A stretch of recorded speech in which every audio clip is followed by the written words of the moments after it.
उपस्थित परम सौभाग्यशाली भगवत रस रसिक जिज्ञासु वृंद, परमात्मा की असीम महान महती कृपा की प्रणाम स्वरूप निरंतर हम बढ़ रहे हैं अपने स्वरूप की निज आनंद की ओर, जहां जाकर के समस्त दुखों की कारण सहित निवृत्ति हो जाती है। ये विचार सागर हमारे दुखों को निवृत्त करने के लिए ही रचा गया है। ये विचार सागर हमें परमानंद की प्राप्ति कराने के लिए ही रचा गया है।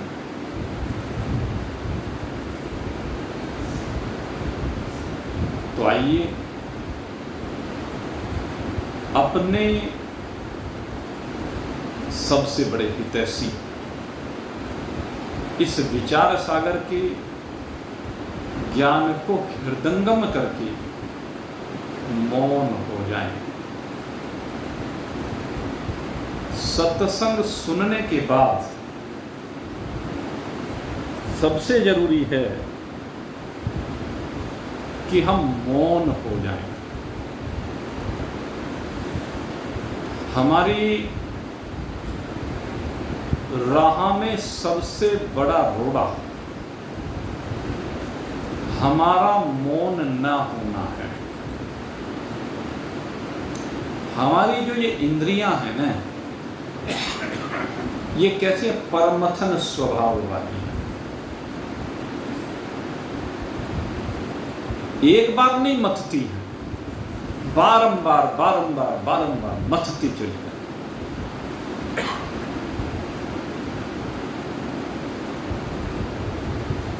कभी आंखें रूप के माध्यम से मथती हैं, एक रूप से संतुष्टि नहीं होती, दूसरा, दूसरे से तीसरा, तीसरे से चौथा, निरंतर ये आंखें रूप के आश्रय में रहना चाहती हैं। यही विषय, ये वाणी निरंतर शब्द के आश्रय को छोड़ के नहीं देती। सबसे भयंकर ये वाणी है। ये वाणी है कि चुप ही नहीं होके देती। क्या कहना चाहते हो किसी को, क्या बताना चाहते हो किसी को। अगर अहम ब्रह्मास्मि बताना चाहते हो तब तो ठीक है। इसके अलावा क्या बताना चाहते हो? जो बताना चाहते हो सो माया। जो भी आप किसी को कुछ कहना चाहते हो वो माया ही तो है। खुद तो फंसे ही पड़े हो, दूसरे को भी माया में फंसा रहे हो।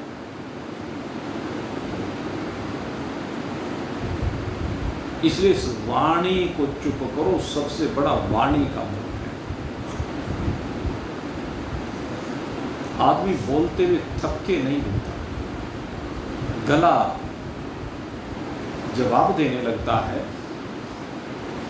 लेकिन हम हैं कि चुप होके नहीं देते और सिवाय बकवास करने के कुछ करते नहीं। आप एक दिन का अपना मंथन करके देखो, पूरे दिन का जो आप बोल रहे हो सारे दिन, किसके बारे में बोला आपने और क्या बोला, किसके बारे में बोला और क्या बोला, तो आप पाएंगे कि आपने बकवास के अलावा कुछ नहीं किया। अधिकांश व्यक्तियों की प्रकृति ऐसी ही है, 90% बकवास ही होती है। अगर इस 90% बकवास पर रोक लग जाए तो मन मौन हो जाए। मनमोहन हो जाएगा। दिमाग को बकवास में से हटाओ, इसकी उसके आगे, उसकी उसके आगे, उसकी उसके आगे, उसकी उसके आगे, यही तो करते फिरते हो सारे दिन।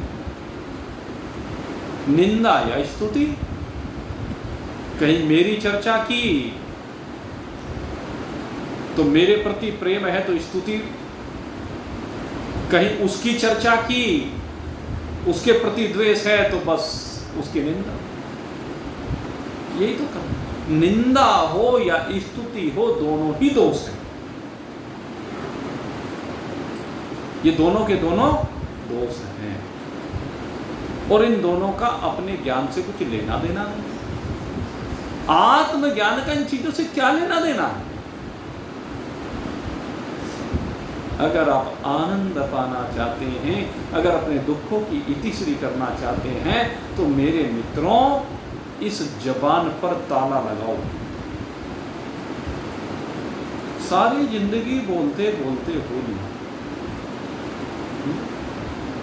कोई 40 साल की उम्र वाला बैठा है, कोई 50 की, कोई 60 की, कोई 70 की, कोई 80 की, लेकिन थके नहीं। कितना बोल लिए, कितना बोल चुके हो। जितना एक दिन में बोलते हो, उस एक दिन के बोले हुए में रोज एक ग्रंथ की रचना हो जाती है। मैं सत्य कह रहा हूं, जितना एक दिन में व्यक्ति बोलता है, अगर उस सारे को लिखता चला जाए तो एक दिन में एक ग्रंथ की रचना हो जाएगी। जितने पेज विचार सागर में, इतनी रचना खूब मजे में हो जाएगी। इतना हम बोलते हैं। अब सोच के देखो, साल भर में 365 ग्रंथ, 10 साल में 3500 ग्रंथ, 100 साल में जितने आप जिएंगे तो 3 लाख ग्रंथों की रचना कर देंगे। लेकिन एक ग्रंथ की रचना नहीं होती कि ग्रंथी कैसे बने।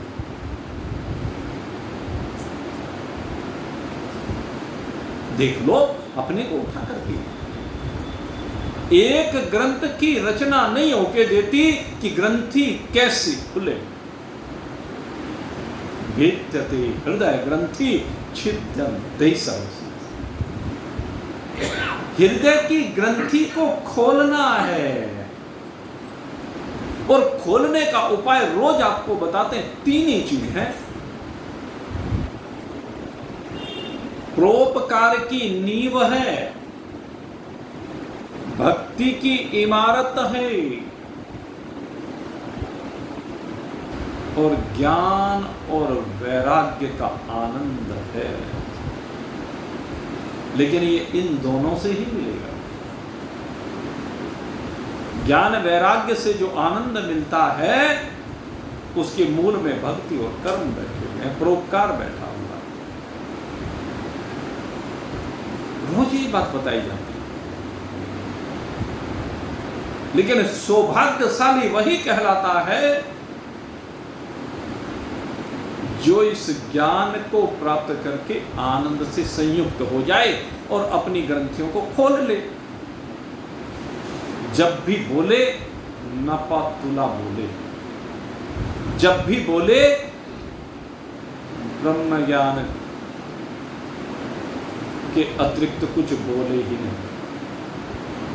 बात तो तब है अगर आप वास्तव में चाहते हैं कि आप अहम ब्रह्मास्मि भाव में रहना चाहते हैं, तो क्या इसी को बोलो भाई। जब अहम ब्रह्मास्मि भाव में विराजमान होना चाहते हो तो भाव तभी तो बनेगा जब सारे दिन उसकी चर्चा करोगे, और जब उसके अलावा अन्य चर्चा करोगे तो वो भाव हो जाएगा। भावों का ही तो खेल है। इसलिए इस भाव को निरंतरता प्रदान कीजिए। आप जो यहां से प्रसाद लेके जाते हैं, इस प्रसाद को और बढ़ाइए, इस ज्ञान को और बढ़ाइए, इसके ऊपर बार बार मनन कीजिए, इसी की बार बार चर्चा कीजिए। और जब ऐसा करोगे तो ये ज्ञान दिन प्रतिदिन बढ़ता चला जाएगा। शुक्ल पक्ष के चंद्रमा की भांति ये एक दिन पूर्णता को प्राप्त हो जाएगा। संपूर्ण यौवन से संयुक्त होगा, संपूर्ण प्रकाश से संयुक्त होगा, सारे जगत को ज्योतिर्मय करने वाला आपका स्वरूप हो जाएगा। इसलिए आवश्यक है कि जिज्ञासा अंतःकरण में धारण करके जो ज्ञान महान पुरुषों से प्राप्त करें वो हृदयंगम करें और जरा भाग दौड़ को कम करें, शांत बनाओ अपने को। बहुत कह लिया, बहुत सुन लिया, अब तो आनंद की तरफ चलो। और इस आनंद को प्राप्त करने के लिए शुभ संतति नाम का राजा अपने मन में विचार करता है कि बहुत आयु हो गई है, तीनों लोकों के राज्य को मैंने भोग लिया। आप सोच के देखो, 3 लोकों का जो राजा है, भू व स्व, सब लोगों का आधिपत्य जिसके पास है, क्या उसके लिए कोई भोग बचा है? संसार के जितने भी भोग कहे गए, चाहे वह इहलोक के कहे गए, अपरलोक के भोग कहे गए, वो सब उसने भोग लिए। संसार में जो भोग कहे जाते हैं, जिनको सांसारिक सुख कहते हैं, वो सब उसने भोग लिए। उसमें स्वर्ग के कितने भी प्रकार के सुख हों, इस लोक के कितने भी प्रकार के सुख हों, संतान का सुख, स्त्री का सुख, धन का सुख, मान सम्मान का सुख, पद का सुख, अब राजा से बड़ा कौन सा पद होगा? वो सारे सुख उसने भोग लिए, लेकिन उन सब सुखों के बाद भी शांति नहीं, शांति नहीं, हमें भी नहीं मिलती, क्योंकि हम भी इनसे बाहर निकलना नहीं चाहते। सारे दिन इन्हीं की चर्चा करते हैं। और देखो भाई, मैं तो बार बार आपसे अपने बारे में कहता हूं, मेरे पास आकर के जो कोई अपने परिवार की चर्चा करता है, अपनी संतान की चर्चा करता है, अपने धन की चर्चा करता है, अपने पारिवारिक झगड़ों की चर्चा करता है, अपने व्यापार की चर्चा करता है, मुझे अच्छा नहीं लगता। ये चर्चा तो आप सारे संसार में कर रहे हो। अपने परिवार के बारे में मुझे बता करके क्या लाभ होगा? इन चर्चाओं को छोड़ो, मेरे पास आकर तो केवल आनंद की चर्चा करो, ब्रह्म की चर्चा करो। गुरु जी बताओ, ये आनंद कैसे प्राप्त हो? हम ये जानना चाहते हैं। हमारे इस आनंद में ये अभी यहां पर हमें कमी प्रतीत हो रही है, ये कमी कैसे दूर हो? जब ये चर्चा आप करो तो अच्छा लगता है। और हमारे साथ भी इधर उधर की फालतू की चर्चाएं करें, ठीक है भाई, हम भी इधर कान से सुनते हैं और इधर से निकाल देते। सही बताओ, क्योंकि मैं अब उन चर्चाओं में घुसना नहीं चाहता, उन झंझटों से बाहर निकलना चाहता हूं। इसलिए मुझे अब ये चर्चाएं अच्छी नहीं लगती। मैं चाहता हूं कि आपका मेरे पास आने का जो प्रयोजन है वो एक ही है और उसी के ऊपर चर्चा हो। हाँ, कभी कोई विशिष्ट बात हो गई, कोई गलत बात, विशेष बात, लेकिन सामान्यतः ये चर्चाएं छोड़ो और मेरे संग में नहीं, सबके साथ छोड़ो। ये तो भाई घर में बर्तन हैं, रोज खड़केंगे, सबके घरों में खड़कते हैं, खड़कने दो। आप उसमें स्थिर बने रहें, अचल बने रहें। यही तो ज्ञान दिया जाता है, यही रोज समझाया जाता है। और जिस दिन समझ में आ जाएगा, उसी दिन आप शुभ संतति की भांति जिज्ञासुवान हो जाएंगे। जिज्ञासा आपके अंदर जागृत हो जाएगी। शुभ संतति जिज्ञासावान हुआ है, उसके मन में भाव आया है कि भाई मैंने बहुत भोगों को भोग लिया और इन भोगों से मुझे अभी तक शांति नहीं मिली, मुझे लगता है इन भोगों में शांति नहीं है, शांति कहीं अन्यत्र है। ऐसा मन में विचार करके शुभ संतति अब सोचता है कि अभी शांति को पाने के लिए कहाँ जाऊं। तो विचार किया कि भाई जो साधु महात्मा होते हैं ये शांत होते हैं, ये सुखी होते हैं, मुझे उनके पास जाकर के उपाय पूछना चाहिए। लेकिन इस राजपाट का क्या करूं? तो विचार किया कि जैसे और ने किया ऐसे ही तू कर ले। और सुम संतति ने अपने 3 पुत्रों को बुलाया और तीनों पुत्रों को कहा, बेटा एक इस लोक में साम्राज्य स्थापित करो, एक स्वर्ग में करो, एक पाताल में करो। 3 लोकों का मैं राजा हूं, एक एक लोक में तीनों बेटों को दे रहा हूं और एक एक लोक दे करके मैं अपनी जिम्मेदारी से मुक्त होना चाहता हूं। जिस दिन मैं शरीर छोड़ूंगा उसके बाद भी यही होना, यही तो होना है। इसलिए मैं अपनी संपत्ति का अपने सामने ही आज ही बंटवारा कर रहा हूं।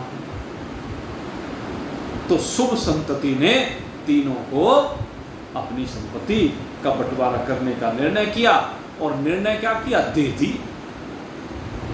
और राज समाज तजऊ सब मैं, अब कहते हैं मैं राज का सारा समाज भी जो है, मंत्री हैं, दिन रात जिन्होंने सेवाएं की हैं, बहुत राजाओं के जानकार होते हैं, सेवा करने वाले होते हैं, कहते हैं वो सब के सब आज मैं त्याग कर रहा हूं। क्यों?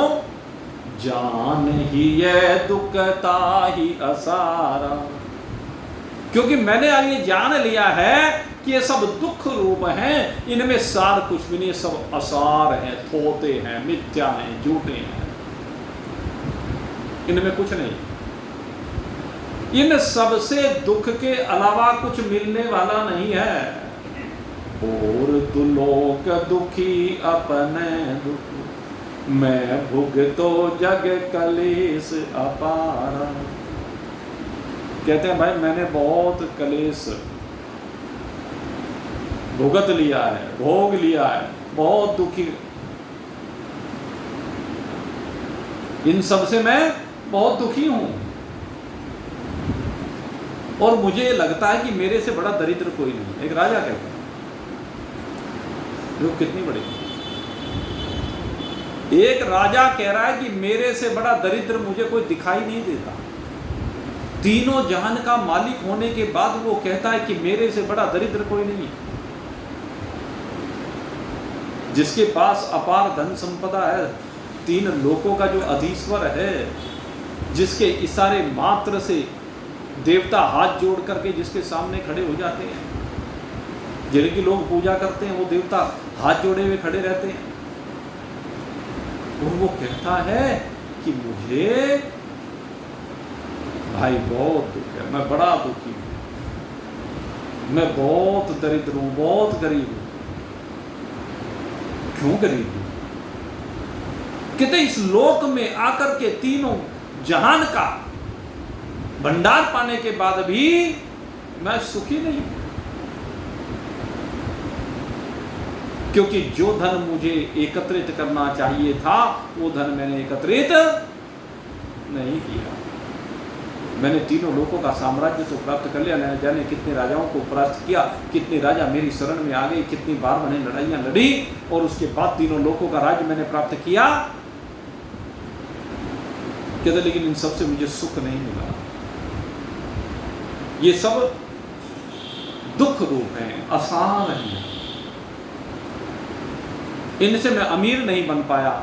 जितना ज्यादा आता गया उतना ही गरीब होता चला गया, और गरीब और गरीब और गरीब। जितना धन भरा उतना ही गरीब होता चला गया। इसलिए अब मैंने विचार किया है, हेत विचार ही जग के भग, त्याग लखो निज रूप सुखार। इसलिए मैंने ये निर्णय किया है कि मैं जितने भी भोग मैंने एकत्रित किए हैं, जितना ईश्वरी मैंने एकत्रित किया है, ये सब त्याग, ये सब मैं छोड़ना चाहता हूं, और मैं अपने निज स्वरूप आत्मा को अब प्राप्त करना चाहता हूं, निज स्वरूप सुखारा, क्योंकि मुझे पता है कि वही सुख रूप है। वाक्य अनंत कहे हमता, बहुत से वाक्य शुभ संतति ने अपने बच्चों को कहे, बहुत प्रकार से ज्ञान दिया। सुनहि तिहु भ्रात सुबोधि निधाना, कहते तीनों भाइयों ने अपने पिता के वचनों को सुना, और अपने पिता के वचनों को सुनने के बाद, उनके उपदेश को सुनने के बाद तीनों भाई अब जो है एक एकांत में आ गए एक जगह पर, और तीनों एकांत में आकर के बैठी इकंत विचार अपार, और तीनों बैठ करके विचार करने लगे। तीनों भाइयों ने अब विचार प्रारंभ किया। भनहि पुनि आप समाहि सुजाना, दे दुख मूल समाज हमें यह। बात पर गौर करना, ये छंद है ना, बड़ा महत्वपूर्ण है। कहते हैं दे दुख मूल समाज इमें, कहते हैं जिसे अपने आप दुख का मूल कह रहे हैं, इन तीनों लोगों को, इनके भोगों को हमें तो कह रहे हैं कि ये दुख रूप है, दुख का मूल है, और अपने आप इसको दुख के मूल को त्यागना चाहते हैं। आप भयो चह ब्रह्म समाना, अपने आप को त्याग करना चाहते और हमें देना चाहते। वाह, तीनों भाई कहने लगे वाह पिताजी क्या बात। संसार में कोई कह सकता है ऐसा? बेटे तो ये चाहते हैं कि जल्दी से जल्दी बापू सारा माल हमें सौंप दे, जल्दी से जल्दी माल हमारे हाथ में आए, चाबी हमारे हाथ में आए, बहू चाहती है अब हम साम्राज्य करेंगे। लेकिन ये तीनों कहने लगे अरे ये अगर इसमें सुख होता तो ये छोड़ते क्यों? एक कथा आती है महर्षि याज्ञवल्क्य। महर्षि याज्ञवल्क्य बड़े ज्ञानी हुए, बहुत विद्वान। और क्या हुआ कि बहुत समय तक गृहस्थ में रहने के बाद एक बार इनके मन में आया कि अब मुझे वैराग्य धारण करना चाहिए। मैंने बहुत समय तक गृहस्थ का भोग कर लिया है, बहुत उपदेश दे लिया है, बहुत पाठशालाएं चला ली हैं, बस बहुत हुआ। और ये विचार करके याज्ञवल्क्य जी आज अपनी दोनों धर्मपत्नियों कात्यायनी और मैत्रेयी, इनकी दो धर्मपत्नी हैं, इन दोनों को बुलाते हैं और इन दोनों को बुला करके वह उनसे कहते हैं कि आप मेरी अर्धांगिनी हो, मैंने बहुत शास्त्र का ज्ञान अर्जित किया, ये पाठशाला बनाई और बहुत सी धन संपदा आज मेरे पास है, बहुत गम्मे हैं, बहुत जमीन है, और अब मैं चाहता हूं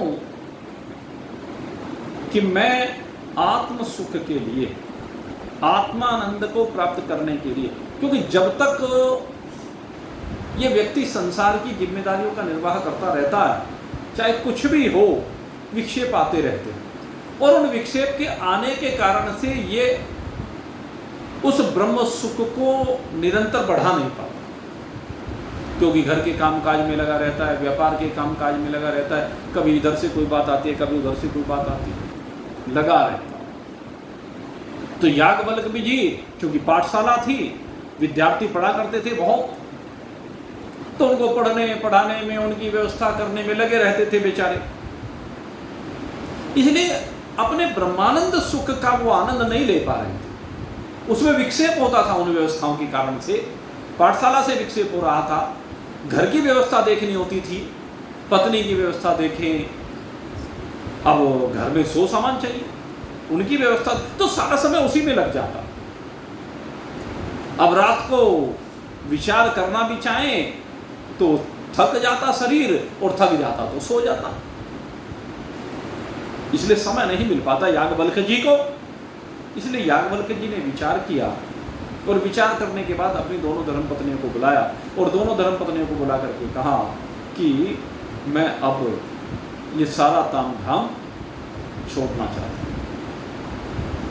अब इस तामझाम को मैं छोड़ना चाहता हूँ और मैं चाहता हूँ कि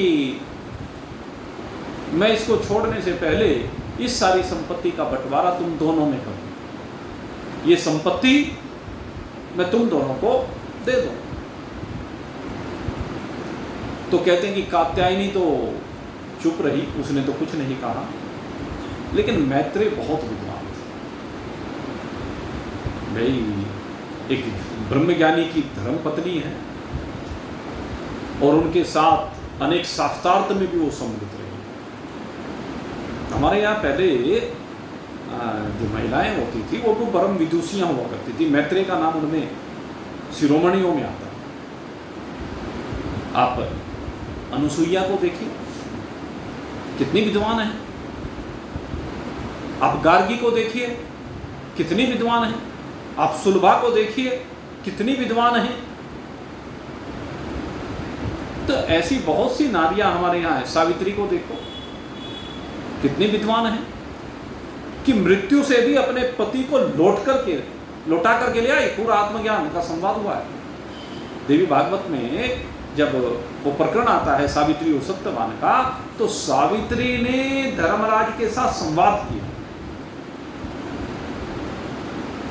उनके उस संवाद से धर्मराज जी बड़े प्रभावित हुए, और जब प्रभावित हुए तो उन्होंने आशीर्वाद दे दिया। कहने लगे सौभाग्यवती भव, और आशीर्वाद दे करके अब चल दिए। सत्यवान को लेकर के जा रहे थे, सावित्री फिर पीछे पीछे चलने लगी। कहते कुछ नहीं, पीछे पीछे चली जा रही है। धर्मराज जी ने फिर देखा, कहने लगे फिर भी कहने बेटी अब क्यों पीछे आ रही हो? कहने लगे महाराज कुछ जिज्ञासा है, उसको मैं शांत करना चाहती हूँ। कहने लगे क्या जिज्ञासा है? कहते मैं ये निर्णय नहीं कर पा रही हूं, आपने मुझे आशीर्वाद दिया है कि सौभाग्यवती भव। अगर सौभाग्यवती भव का आशीर्वाद आपने दिया है और मेरे पति को आप लिए जा रहे हैं, तो मैं सौभाग्यवती कैसे हो सकती हूं? धर्मराज जी कहने लगे ओहो, ये तो भाई इसने बड़ी बात पकड़ी। सौभाग्यवती भव ये कैसे हो सकती है जब तक मैं इसके पति को नहीं लौटाऊंगा?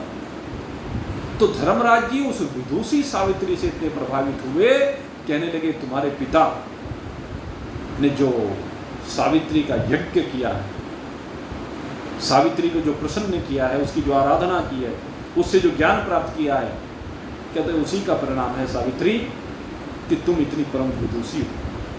इसलिए लो, तुम्हारी इस विद्वता के कारण, तुम्हारे इस ज्ञान के कारण मैं तुम्हारे पति को मुक्त करता हूं। तो मृत्यु से भी जो अपने पति को जीत करके ले आई वो परम विदुषी है। तो पहले जो कहते थे ना कि स्त्रियों को पढ़ाया नहीं जाता था, ऐसा नहीं। गार्गी परम विदुषी। गार्गी के बारे में दृष्टांत आता है कि जनक जी विदेह कहे जाते हैं। विदेह माने जिसकी देह में से दृष्टि हट करके केवल आत्मा में जो रमण करता है उसको विदेह कहते हैं। लेकिन ये गार्गी एक बार जनक जी की सभा में पहुंच गई, और जनक जी की सभा में पहुंचने के बाद जैसे ये वहां पर पहुंची तो जितने भी दरबारी वहां पर बैठे हुए थे सबने आंखें बंद कर ली। जनक जी ने गार्गी को देखा और देखने के बाद उन्होंने भी अपनी आंखें कुछ समय के बाद बंद कर ली। केवल याज्ञवल्क्य जी के ऊपर कोई प्रतिक्रिया नहीं हुई, और गार्गी ने वहां पर जोर से अट्ठास किया, हंसने लगे, कहने लगी कहां आ गई मैं? हे महाराज जनक, मैं तो चर्मकारों की सभा में आ गई।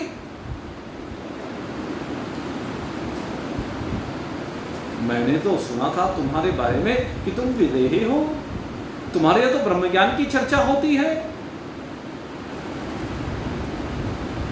और मैं तो यहां देख रहा हूं कि सारे चर्मकार हैं। जनक, मैं तो देख रही तुम्हारी सभा में केवल 2.5 पुरुष है, बाकी सब स्त्रियां हैं। जनक जी कहने लगे कि ढाई पुरुष कौन है? कहने लगे तो मैं हूं, एक याज्ञवल्क्य है और तुम आधे हो, अभी कच्चे घड़े हो, पके नहीं हो, कच्चे घड़े हो। कहने लगे तुम यहां राज्यसभा में निर्वस्त्र आई हो, अभी एक लोक व्यवहार की बात है, लोक लज्जा की बात है। कहने लगे ऐसा क्या देखा तुमने इस शरीर में? ये शरीर है क्या? हाड़ मांस का बना हुआ पिंजरा ही तो है, 5 तत्व का बना हुआ पिंजरा ही तो है। ये सारे पशु पक्षी कीट पतंग, इनसे भिन्न शरीर में क्या है?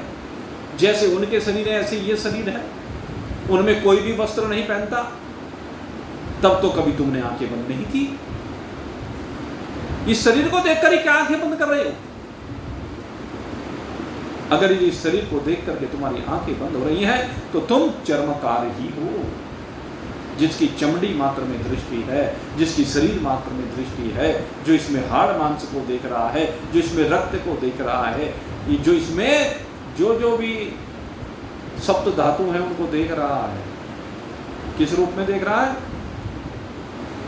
उनको मिलकर के एक संरचना का रूप जो भगवान ने दिया है, उस संरचना को देख करके उसके प्रति अपनी वृत्ति को बना रहा है, वो चर्मकार है।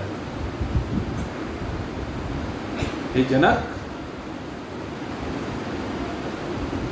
ये तो 5 भूत से बनी हुई देह है, आकाश वायु अग्नि जल पृथ्वी के अतिरिक्त इसमें कुछ भी नहीं है।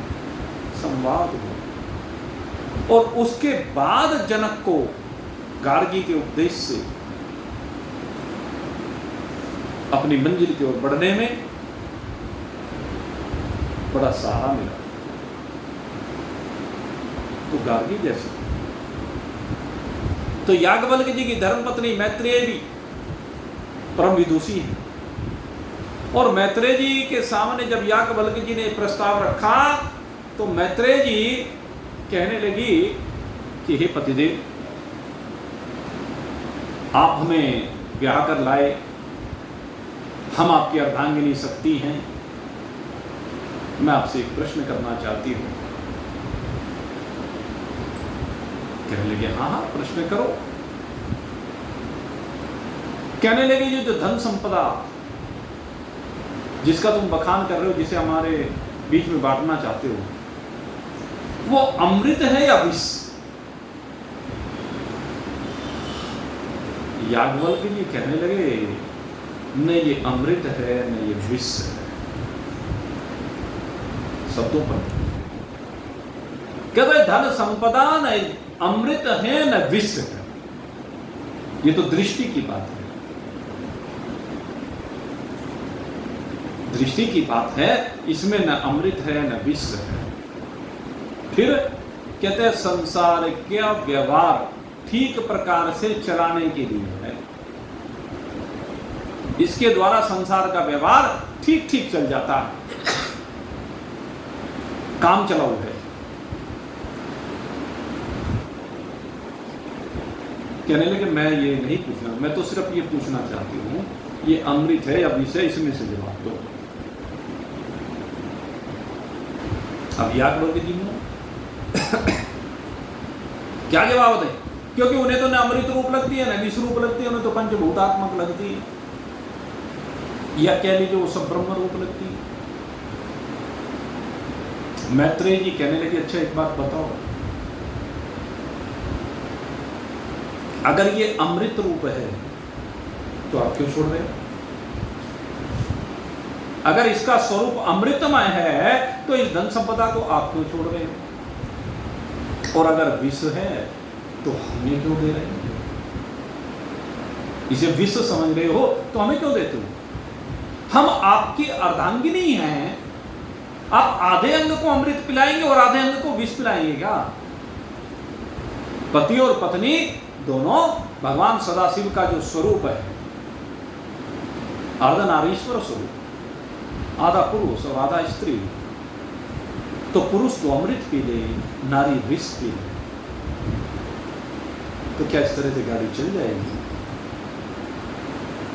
मैत्रेय जी कहते हैं, अगर यदि अमृत है तो आप क्यों छोड़ रहे हो, और विष है तो हमें क्यों पिला रहे हो।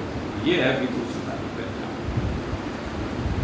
ठीक यही विचार आज शुभ संतति की संतान कर रही है। राजा शुभ संतति के तीनों बेटे बैठे, और तीनों बेटे बैठ करके एकांत में विचार करने लगे कि अपने आप तो आप भयो च ब्रह्म समान, अपने आप तो ब्रह्म के समान होना चाहते हैं, और ये इसको दुख रूप समझ करके हमें देना चाहते हैं। वाह पिताश्री वाह, अगर ये दुख रूप है, आपको दुख रूप लगी है, आपने इसे भोग करके देख लिया, तो आपके अनुभव का फायदा हम क्यों ना उठाएं। यही तो बात होती है। पिता के अनुभव का फायदा बेटा अगर नहीं उठाता तो मूर्ख है। पिता के अनुभव का फायदा सबको उठाना चाहिए, बच्चों को। गुरु के अनुभव का फायदा शिष्य को उठाना चाहिए। तो ये तीनों बालक शुभ संतति के ऐसे हैं कि ये अपने पिता के अनुभव का फायदा उठाना चाहते हैं। पिता ने कहा कि ये दुख रूप है, तो कह दिया दुख रूप है। जब आप छोड़ रहे हैं तो हम भी छोड़ रहे हैं, सीधा कह दिया। हे पिताजी, जब आप छोड़ रहे हैं तो हम भी छोड़ रहे हैं। और जिस ब्रह्म सुख को पाने के लिए आप जाना चाहते हैं, आप तो बाद में जाना, हम पहले जाते हैं। ये है बालक। कहते हैं आप बाद में चले जाना, हम ही चले जाते हैं पहले।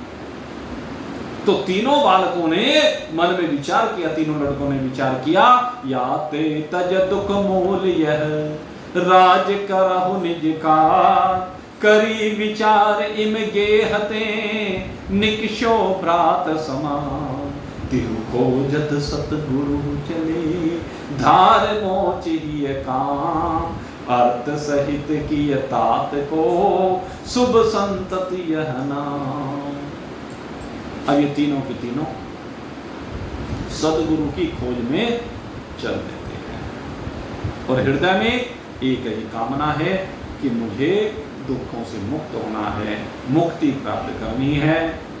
इसलिए ये शुभ संतति के पुत्र चल देते हैं, और खोजत खोजत देश बहु, बहुत देशों में खोजते फिरे, कभी इधर कभी उधर।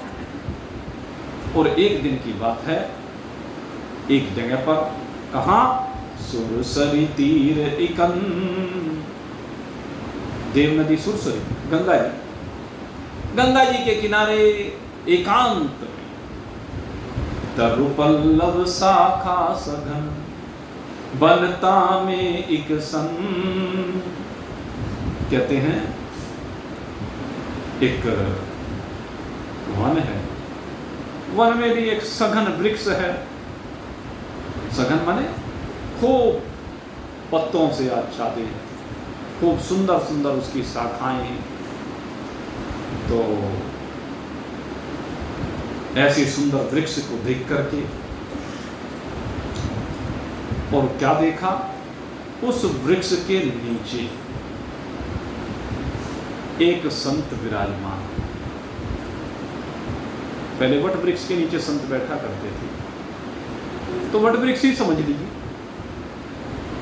उसके नीचे बैठे एक संत को देखा, और संत कैसे बैठे हुए थे, बैठो बट बिट पहित रही, भद्रा मुद्रा धार, जीव ब्रह्म की एकता, उपदेशत गुणटा। कैसे एक संत बैठे हैं, यहां वट कह ही दिया इन्होंने, बैठो वट बिट, वट वृक्ष के नीचे भद्रा मुद्रा धारण करके। और भद्रा मुद्रा कौन सी होती है, ये भद्रा मुद्रा, इसको ज्ञान मुद्रा भी कहते हैं, इसको लोपा मुद्रा भी कही गई, इसको तर्क मुद्रा भी कही गई। जो ज्ञानी ब्रह्म ज्ञान से संयुक्त होते हैं, वो इस मुद्रा को धारण करते हैं। मुद्रा कैसे होती है कि आराम के साथ बैठेंगे, आसन लगा करके, और इस भद्रा मुद्रा में अंगूठा और तर्जनी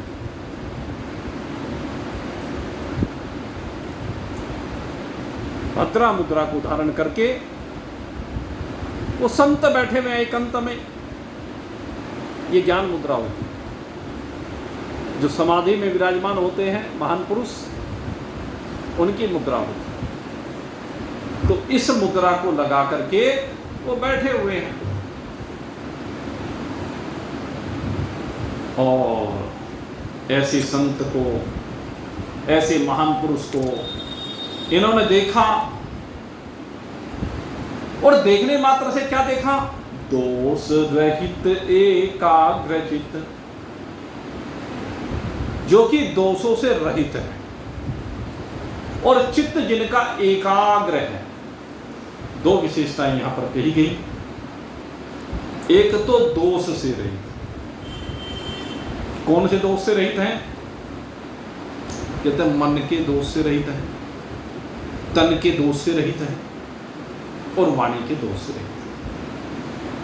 इन तीनों दोषों से विरहित हैं, और जिनका चित्त एकाग्र हो गया है। एकाग्र चित्त जानते हैं किसको क्या?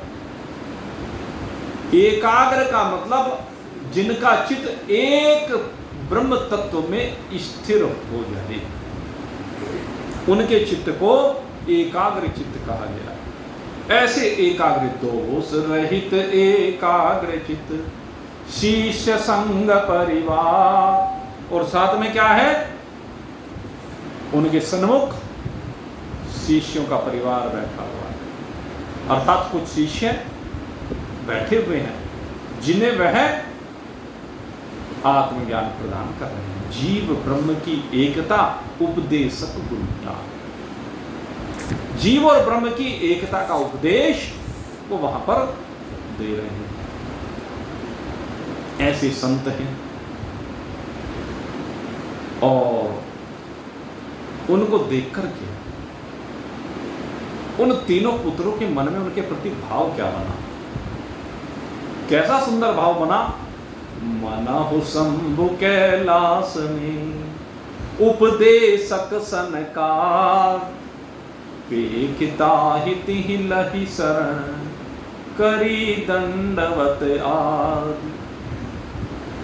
उन्होंने जब उन संत को देखा तो उन्होंने अनुभव किया कि लगता है जैसे कैलाश से भगवान शिव यहाँ आकर के विराजमान हो गए हों, और वो सनकादिक ऋषियों को ज्ञान प्रदान कर रहे हों।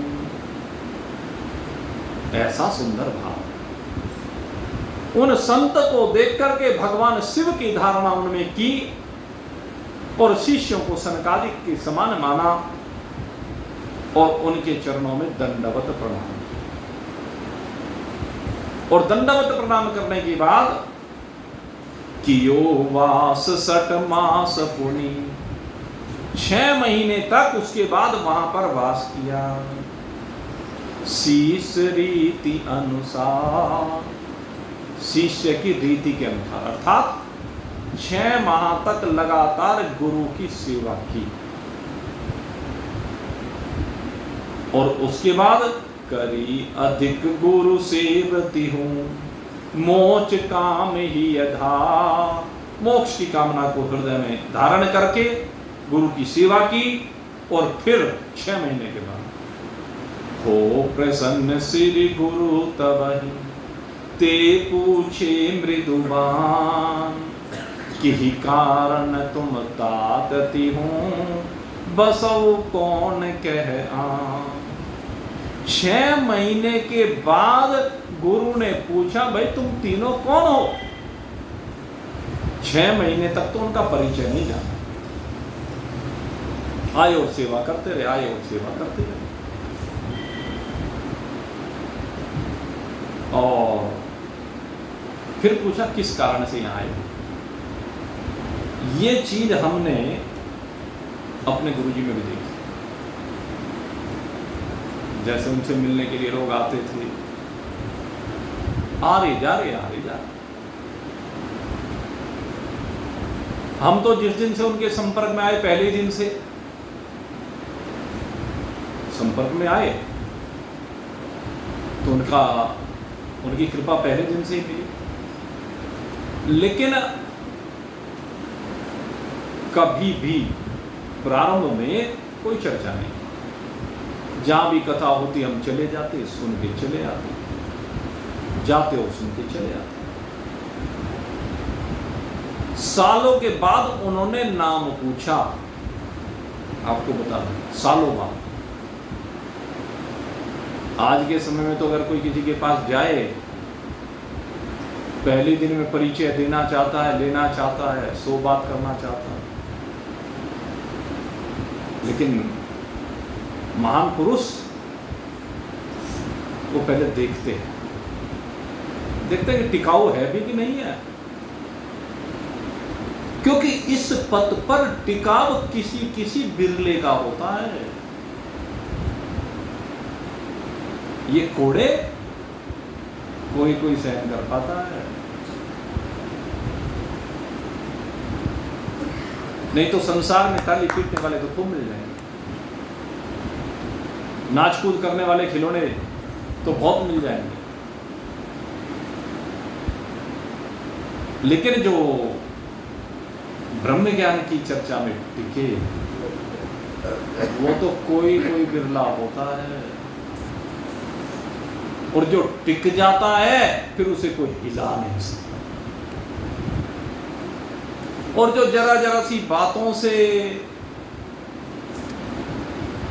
मन इधर से उधर ले जाए, जरा से कामों के लिए सत्संग को छोड़ दे, उसका ठिकाना कहां?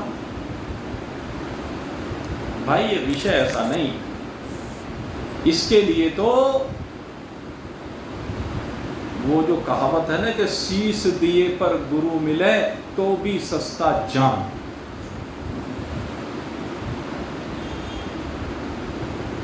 ये ज्ञान, ये तो बलिदान मांगता है, ये तो त्याग मांगता है। ये ज्ञान ऐसी चीज नहीं है कि यूं ही चुटकी बजाई और मिल गया, कुछ धन फेंका और मिल गया। ये धनजन्य नहीं है,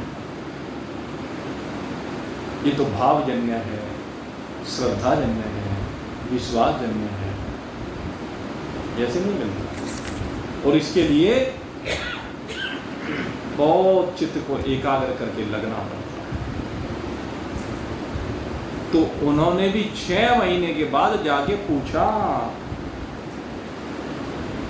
कि भाई आप तीनों कौन हो और क्यों यहां पर आए हो, यहां पर कैसे टिके हो, यहां पर क्यों सेवा कर रहे हो, आपका पर्पज क्या है, प्रयोजन क्या है, मेरी सेवा क्यों कर रहे हो, इस आश्रम की सेवा क्यों कर रहे हो? तत्वदृष्टि तब लखिए निज अनजन की सेन, कहि उभय कर चोर निज अभिप्राय की बैन। तब जो उनमें तत्व दृष्टि है, 3 बेटे बताए थे ना आपको, तत्व दृष्टि, आदृष्टि और तर्क दृष्टि। इनमें जो तत्व दृष्टि है उसने गुरुदेव की ओर देखा, अपने भाइयों की ओर देखा और हाथ जोड़ करके उनके अभिप्राय को जान करके तत्व दृष्टि अब परिचय देता। हो भगवन हम भ्रातति हूँ, शुभ संतति संतान, लख्यो चहे बहु भेव हिय, दीन नवीन अजान, जो आज्ञा है रावरी, तो है पूछ प्रवी, आप दया निधि कल्प तरु, हम अति दुखित अधीन। हे गुरुदेव, हम महाराज सुख संतति की संतान हैं, और अगर यदि आपकी आज्ञा हो, क्योंकि आप दयानिधि हैं, आप कल्पतरु की समान हैं, हम अति दुखित हैं, मलिन हृदय है। हम अगर आपकी आज्ञा हो तो आपसे कुछ कहना चाहते हैं, कुछ पूछना चाहते हैं, कुछ सुनना चाहते हैं। निवेदन करता है तत्व दृष्टि। गुरुदेव कृपा करके चरणों में लगा लेना। गुरुदेव कृपा करके चरणों में लगा लेना। भव पार उतरने की, भव पार उतरने की प्रभु युक्ति बता देना। गुरुदेव कृपा करके चरणों में लगा लेना। भटका 84 में, भटका 84 में नहीं पाया ठिकाना है। भटका 84 में नहीं पाया ठिकाना है। अब तलक मेरा आना और जाना है। 84 लाख योनियों में अब तलक मेरा आना जाना लगा हुआ है, और इन 84 के चक्कर लगाते लगाते अभी तक मेरी प्यास बुझी नहीं है। भटका 84 में नहीं पाया ठिकाना। अब तलक मेरा आना और जाना है। मोदत से है रूह पियासी, मोदत से है रूह पियासी। प्रभु प्यास बुझा देना। गुरुदेव कृपा करके चरणों में लगा देना। गुरुदेव कृपा करके चरणों में लगा लेना। मानव चोला मेरा, मानव चोला मेरा बेकार ना हो जाए। मानव चोला मेरा बेकार ना हो जाए। माया की झिलमिल में, माया की झिलमिल में सूरत न खो जाए। माया की झिलमिल में सूरत ना खो जाए। जन्मों का मैं अंधा हूँ, जन्मों का मैं अंधा हूँ। प्रभु राह दिखा देना। गुरुदेव कृपा करके चरणों में लगा लेना। गुरुदेव कृपा करके चरणों में लगा लेना। चावल सुदामा के, चावल सुदामा के पाऊंगा कहाँ से मैं। चावल सुदामा के पाऊंगा कहाँ से मैं, भिलनी के झूठे भिलनी के झूठे लाऊंगा कहाँ से मैं, भिलनी के झूठे लाऊंगा कहाँ से मैं बालक हूँ तेरा गुरुदेव, मैं बालक हूँ तेरा, उंगली न छुड़ा लेना, बालक हूँ मैं तेरा, उंगली न छुड़ा लेना, गुरुदेव कृपा करके चरणों में लगा लेना, भव पार उतरने की प्रभु युक्ति बता देना, गुरुदेव कृपा करके